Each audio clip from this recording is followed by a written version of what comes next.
different meaning of sacred with the deity, the absence of the form, and Kali, breaking down the structures so I could rest in a deity.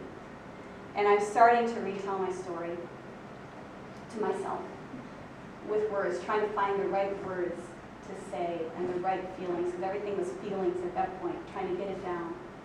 And I'm doing great. I'm just feeling awesome. And yet every once in a while, I just feel this anger bubbling up in me. I'm just so mad.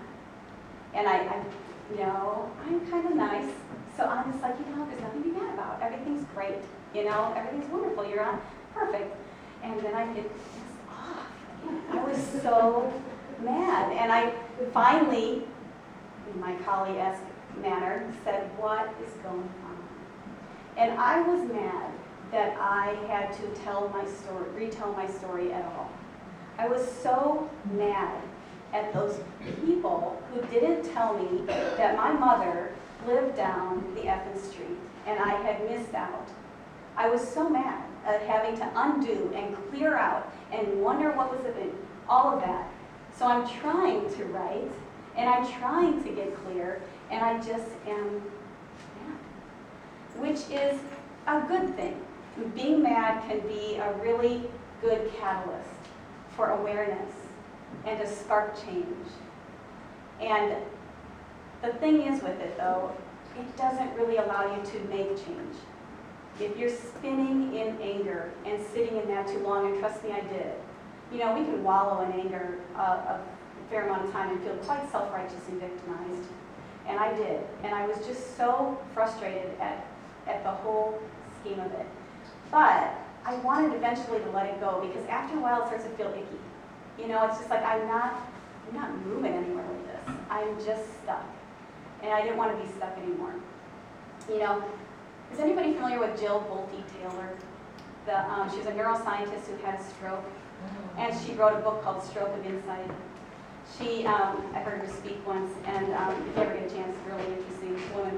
But she said when she was in her period of bliss after having a stroke, which often it is, we think it's horrible, but she said it was a right brain stroke. So left brain. I'm sorry, left brain. Yeah. So she lost all the structures, and she was truly in a deity. She was living in a deity. And then as she started to heal, she had that first thing where one of her pet peeves came back to her, and she had this flash of anger. And it was so new to her that she was just like, whoa, what's this? And in 90 seconds, being the neuroscientist she was, she timed it was gone. And she was like, well, I don't want that to happen again. It was like she was so far removed from it. And she determined that anytime we have a flash of anger, anytime we have that kind of, somebody cuts you off in line or something, it's 90 seconds truly for it to physiologically pass through our systems and be done with it. If you're still mad after 90 seconds, it's because you're reliving it and retelling it over and over again, so you get that flash of anger, and then you go to you go home, you would not believe what happened at work today. You're telling it again, so you get that flash again, so that you can feel that burst, that catalyst of fire that just kind of gets you going and gets you riled up and makes you feel alive. And so in its way, it serves something, but then it's got to go, and I wanted to let it go. So I decided, since part of my anger was with the Catholic Church, in a way, although it's not limited to that. We have lots. I want to make you aware that if you're not Catholic now, that there's a lot of limiting and persecution of the sacred feminine in the secular world, as well as you know. So this for me was a way, though, to move through it. I did a weaving, and the work in weaving terms is the fibers that are already in place before you weave anything into it. For me, that's horizontal. And the horizontal ones depict parts of my Catholic faith that I loved. And I had to kind of clear out a little bit to get down to that basic part of the things I just really relish, the ritual and the ceremony, the music, the stained glass, the passion, the stories that I loved. I loved the saints, and the, everything they represented. Those were all the pieces that I gathered together in the horizontal warp pieces. And then the weft are the pieces that you weave in. And for me, I wove in all the parts that I had bumped up against as I got into young adulthood and onward. And different religious traditions, Hindu, Islam, Native American, Buddhism, different things that had meaning to me, art, music, just the vastness of the universe. So I wove this in among the other things and that were already there, and I ended up with this sacred blending. And for me, it helped me put things side by side in a real way, to really put it in there instead of just kind of trying to do it elusively or, journaling or something. I really wanted to do it real. So that's what this was. And this was inspired somewhat by a trip to the Mexican Museum of Art, back to Mexico. I've never been to Mexico, by the way. Mexican Museum of Art, the Mexican Museum of Art, I was there with actually Eileen and a couple of other artist friends. And I learned that when the Spanish came in and obliterated Mexico and took away everything that was indigenous to the people there, they built their own churches. Where temples were, to sacred portals for them, they took them down and built their own churches and their own statues. And they built the Virgin de Guadalupe. There's a whole church for her on Guadalupe Hill or something outside Mexico City. But they built it on the former site of the goddess, the mother goddess Tonantzin. I can't even remember that, so I wrote down Tonantzin, Tonantzin. So, of course, then the Mexican people were forced to worship in this new way, and due to the Spaniards, or they were going to die, and so they did.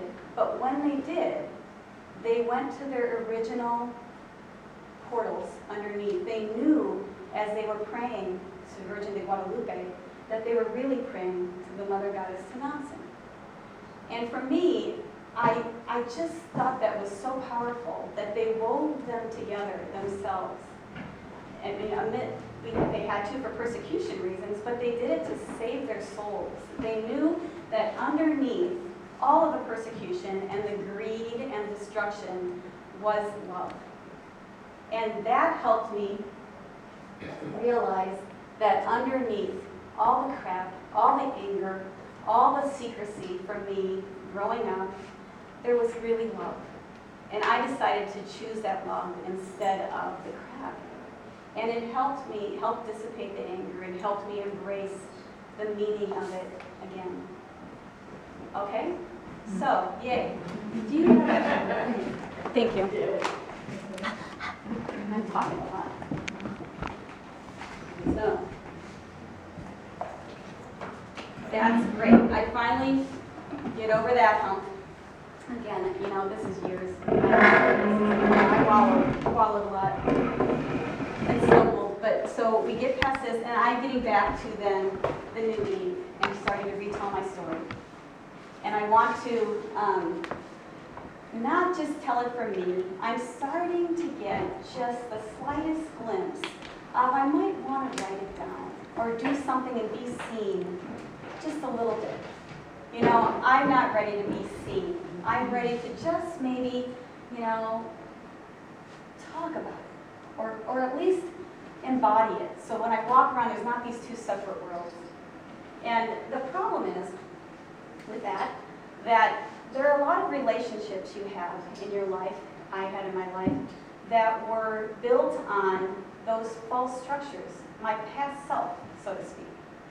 And I didn't know how to carry it around without it being like a bull in a china shop. I was either like in my own studio, or I was feeling like I was awkward and didn't know how to talk to people about anything. Not even, obviously, it wasn't coming up in dinner conversation that, Kali helps me break down structures so that I can rest in Dini. That wasn't even close. Maybe with a handful of people that are in this room, but not really. Mostly, that was my own little thing, and I was trying to figure out how to just be with people.